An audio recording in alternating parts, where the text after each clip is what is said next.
place you're seeing right here is locally known as Swarg, which means heaven in English. But for the locals, this place is worse than hell. Its people have suffered for more than 25 years from cognitive disabilities, severe physical deformities, cancers, miscarriages, and infertility. How is the Plantation Corporation of Kerala responsible for more than 1,000 deaths and so much suffering? I wonder what really happened at Kasargod. Who caused this? And why haven't we heard of this calamity ever? दोस्तों, ये बहुत ही ताज्जुब की बात है कि माँ के दूध में भी पेस्टिसाइड्स यानी कीटनाशक हैं।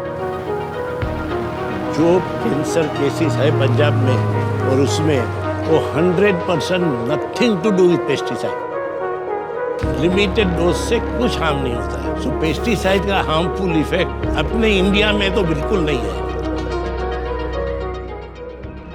We all know and have seen pesticides all over us. We know it's there, okay? It's being used in farming. We see the grapes, there's some white powder on it. We eat some mango. We know everything has pesticides in it. We know it's bad to an extent as well. But why exactly is it bad? What happens when you eat food that is contaminated with pesticides? Especially when we know that so many pesticides are banned in certain countries. You know, why is there an organic movement? What are people so scared of? Why are farmers switching from pesticide farming to organic farming? Why is all of this happening? There must be a reason. There is something that is wrong with pesticides. And the pesticide companies will never agree to this.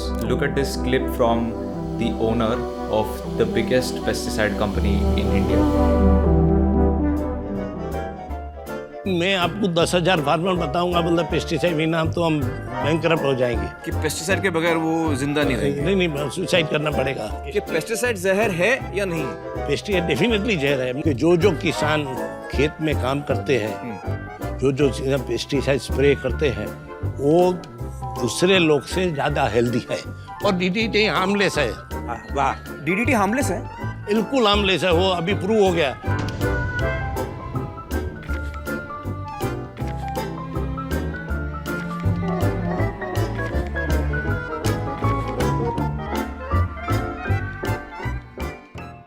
I think that the system is corrupt completely, head to toe.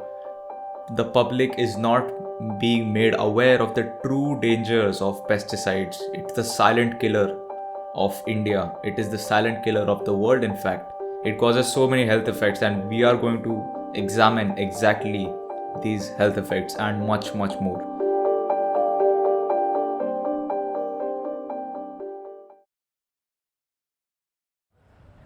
So it's 1975, and the Green Revolution that started in the late 1960s is spreading to the rest of India. For those of you that don't know, the Green Revolution was basically when pesticides were introduced in the market to modernize farming. It improved yield by a lot. Yield basically means the output per square area of land increases. So to give you an example, if I had 1 acre of land and I was growing 50 apples, now using pesticides, I am growing 100 apples in the same amount of land. So using pesticides, yield was increasing by a lot. But this was only temporary. There is more than 12,000 acres of cashew plantations in the Kasargod district. And the Plantation Corporation of Kerala decided to spray the entire cashew plantation with a pesticide called endosulfan for 25 years straight. Usually when a spraying like this happens, right, of chemicals and pesticides on crops, extreme safety precautions have to be taken because it is a toxin. It is literally killing of the insects, right? Something that can kill an insect. Do you think it's safe for humans? Obviously not. People should not pass from the area for 48 hours. People shouldn't even go near the area for 48 hours. People should stay indoors during the spraying because wind and rain carries it far away from where the actual spraying happens. The third thing is that people have to cover their wells, their water sources, their clean water sources, the pots that they keep water in. They have to cover all of this. Guess what happened here? None of that happened. Slowly the kids that were born completely normal started mutilating, developing mental disorders and all that kind of stuff. And the people over there started getting cancer in record numbers, having respiratory issues and other health problems. There was a woman there that reported having 10 miscarriages, and birth deformities throughout this district went through the roof. More than 1,000 innocent people paid the price here with their lives. 6,000 were poisoned and got some medical condition, and thousands of children were born abnormal at birth. So after 25 years, you know why they stopped spraying? Because of a court order. Not because the plantation corporation thought it would be a good thing to do for the population to save them from this health crisis. No, the court intervened and stopped this spraying of this chemical. You will still see people with physical and mental disabilities if you go to Kasargod, even till this day. Now, this story is not exclusive to Kerala only. You will see examples like this throughout India.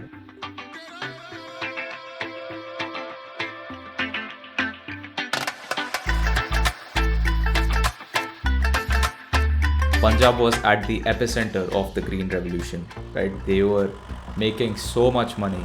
Their crops were the best crops in India because of these pesticides at the start. If we think about pesticides in a very simple term, how they work is the following. Think of any kind of drug addict or any kind of dopamine junkie, any kind of, just messed up person addicted to something. If I'm addicted to alcohol and it's the first time I'm drinking alcohol, I will get drunk extremely easily. But over time, if I continuously drink alcohol for many years, I will have to drink more to get the same level of drunkenness. The same thing works with pesticides. When you initially put pesticides, you'll get crazy results, you'll get very good results. But similar to the addict, the longer you put the pesticides, the less effective it becomes for various reasons, right? So you have to put more to get the same amount of effect that you were having initially. And also with the insects that these pesticides are trying to kill, they develop immunity. How? Because like any other species, only the strongest survive through a evolutionary process. When we kill the weak insects, the strong ones survive, that were hit by the pesticide but still did not die, right? They will now reproduce, and they're like children, babies, whatever, offspring, they have immunity to these pesticides. So over time, the very insects that we're trying to kill with these pesticides, they develop immunity, and they are impossible to kill. With no matter how much pesticides you spray on them, they will not die. And there has been a definitive increase in cancer patients, as said and observed by the very farmers themselves. इस जहर ने पर्यावरण को खराब किया, साथ में खेती भी खराब की, लोगों की सेहत भी खराब हो गई। आजकल मेले अस्पताल में लग रहे हैं। मैं अपने गांव की बात बता रहा हूं। 45 लोग कैंसर से मर चुके हैं। इससे बड़ा क्या सबूत हो सकता है? देखिए जी, मैं कोई साइंटिस्ट नहीं हूं, मैं तो एक साधारण किसान हूं। लेकिन मैं जो ये तबाही देख रहा हूं, उसकी जिम्मेदार ये पेस्टिसाइड और केमिकल ही हैं। And the farmers, they didn't know that spraying more pesticides is like feeding an addiction, essentially, right? That every single year I'll have to buy more and more pesticides. And that's exactly what happened. Punjab farmers took on lots of debt to buy these pesticides, and when they realized that these don't even work, their crops failed. The soil got ruined, fully poisoned, contaminated. The crops unable to grow, not bearing any fruit or vegetable or whatever they were growing there. And we know what happened. They thought this would be more effective, but it turned out to be a fatal mistake. In one village in Punjab, there are a dozen widows. The claims of close to 100 farmer suicides in just the last 6 months. As many as 14 farmers have allegedly died by suicide in Punjab just in the last month.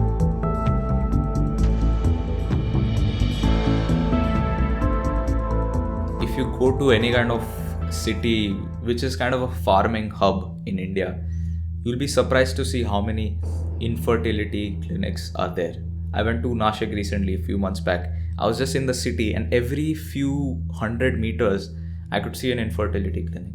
It's because we know that consuming pesticides through fruits or vegetables and or through direct contact causes fertility problems. We know that, right? These farmers will spray the pesticides without wearing any mask or any of this stuff. They get infected, they get these problems. The fruits and veg that we eat themselves have pesticides in it, which then we eat, and then we know what's happening right now. Fertility is at an all-time low right now in all countries, in all developing and developed countries. Why is this happening? Is this a coincidence? I do not think so. It's a chemical castration of the public. A majority of pesticides, including organophosphoruses, affect the male reproductive system by mechanisms such as reproduction of sperm density and motility, inhibition of spermatogenesis, reduction of testis weights, reduction of sperm counts, motility, viability, and density, and inducing sperm DNA damage, and increasing abnormal sperm morphology, reduced weight of testes, epididymis, seminal vesicle and ventral prostate, seminiferous tubal degeneration, change in plasma levels of testosterone, follicle stimulating hormone and luteinizing hormone, decreased level and activity of antioxidant enzymes in testes, and inhibited testicular steroidogenesis are other possible mechanisms. Moreover, DDT and its metabolites have estrogenic effects on males. That is a complete summary of a study that I found. All the studies are in the description.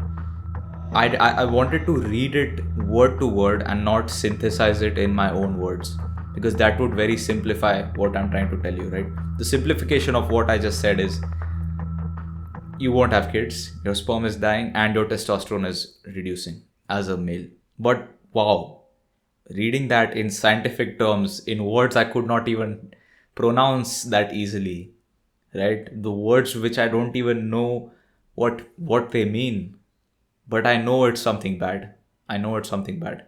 Another study which I found, which studied the effects of pesticides on male fertility, found the following.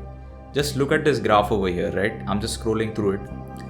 These are a list of all the most commonly used pesticides in the market and their side effects or direct effects on fertility. You can see that these chemicals, you can't even pronounce these things. Nobody even knows what this is, right? Only the people that manufacture this, they probably know what it is.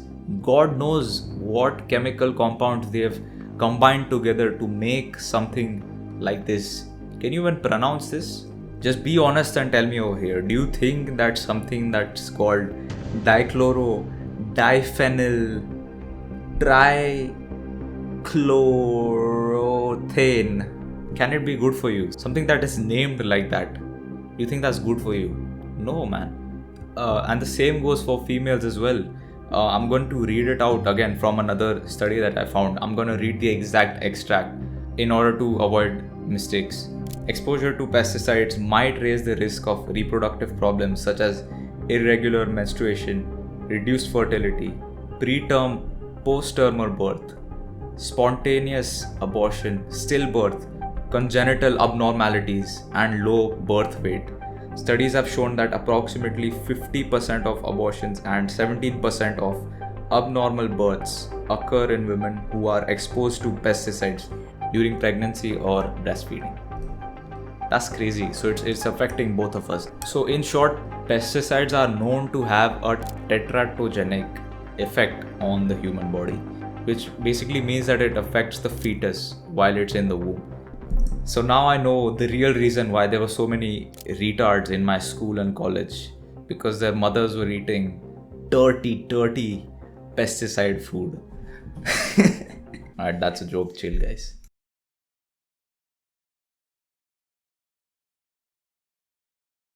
Cancers have also a strong relationship and link with pesticides.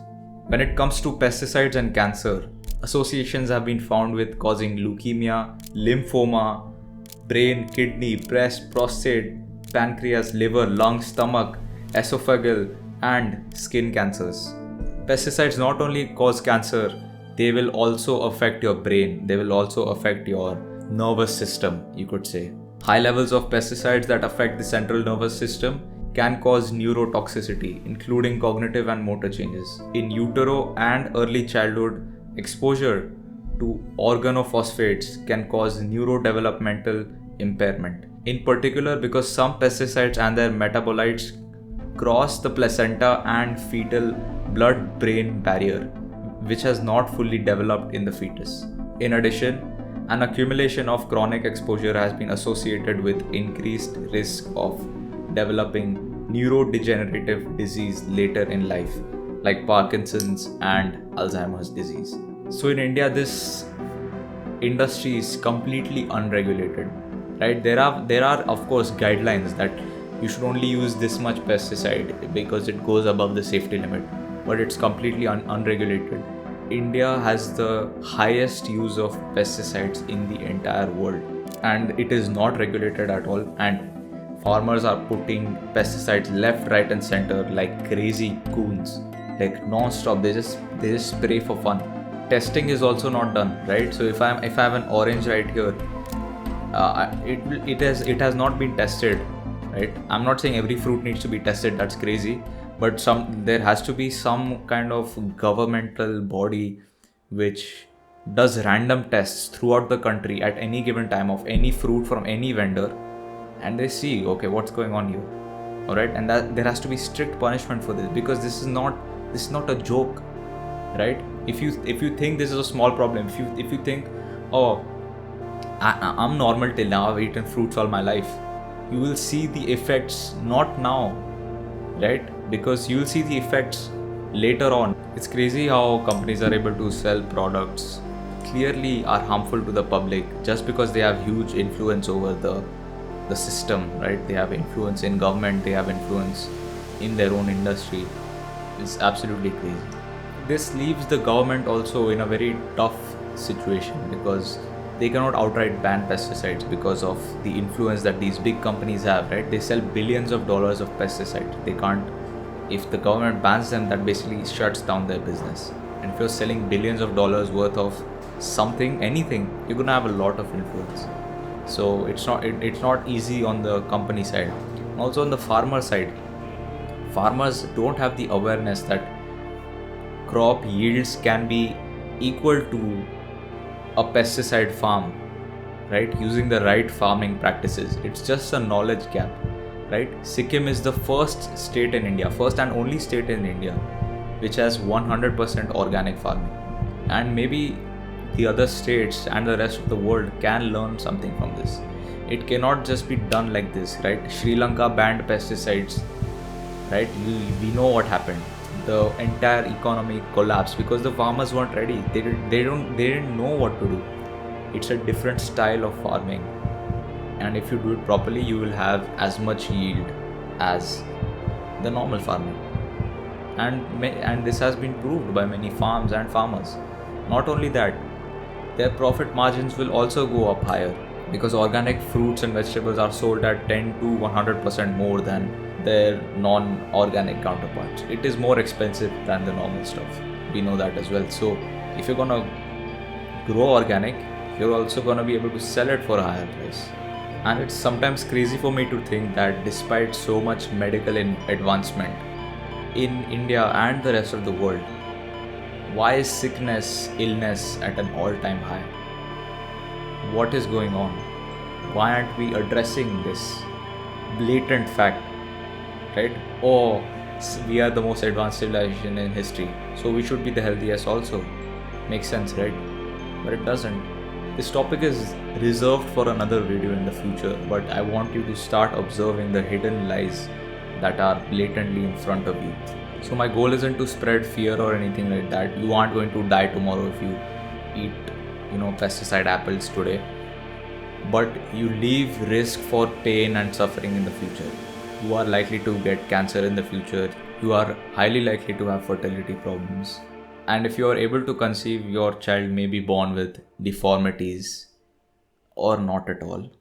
Just slowly make a 100% transition to organic fruits and vegetables. Just search organic on Google Maps, and you will find local producers and suppliers near you. And if you can't afford a full transition, just switch out the most commonly eaten foods in your diet to organic food. And if you can afford it, just switch as fast as possible, because you cannot afford to be consuming poison. Essentially, it is a very small dose of poison, and you want to switch it out from your diet as soon as possible. We've seen what's happened in various parts of the country. The Kerala example, the Punjab example, there are so many more examples throughout the country where farmers are exposed to these pesticides and they get like cancer and all these different health effects. So yes, India uses the most pesticides out of any country in the world, the entire world. But India is also the largest producer of organic food in the world as well. So no matter where you live in the country, you are guaranteed to find organic food. We are the biggest supplier of organic, right? And you don't have to artistically stress over this, right? If you are at a restaurant and you obviously know this food isn't organic, you don't have to stress out. Like, just eat it. Once is fine. Like, as long as the majority of your diet, right, out of 7 days a week, at least if once or twice, or even 1 week, entire week, because you're on holiday, you eat non-organic food, it's completely fine. Your majority of your life has to become organic now, because you cannot afford to get these health risks. Because believe it or not, these health risks do not just pertain to you. Over generations, this gets worse and worse. So if you have some kind of infertility problem, right, because of eating these pesticides will transfer into your child, and then it compounds, and eventually your bloodline will cease to exist. This sounds very exaggerated, and many doctors or all these people won't agree with me, but I don't care about the doctors. I do my own research, and whatever my opinion is final for me, unless somebody can change my mind, which I am open to. But in general, I have lost trust in the health system, in the conventional system of advice and all this. If you just search on Google right now, are pesticides safe? It's a very laid back answer. Oh, there are studies that prove it's unsafe, and there are studies that proves it's safe. So we don't know yet. This is complete bullshit propaganda which they are trying to promote. They don't want anybody to make the right choices, because they just care about selling the pesticides. They just care about making that money. If you like this video and want to see more like this, subscribe to the channel. Reach out to me on X if you want to have a chat, or you could follow me on Instagram as well. Take care.